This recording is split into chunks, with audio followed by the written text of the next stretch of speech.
দেহৰ শত্ৰু কোন? ভক্তি হনে জীৱনী মূল কথা। নিশা জীৱনৰ এক ব্যাধি।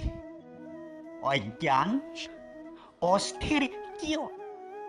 দেহৰ মহাবীৰ কোন?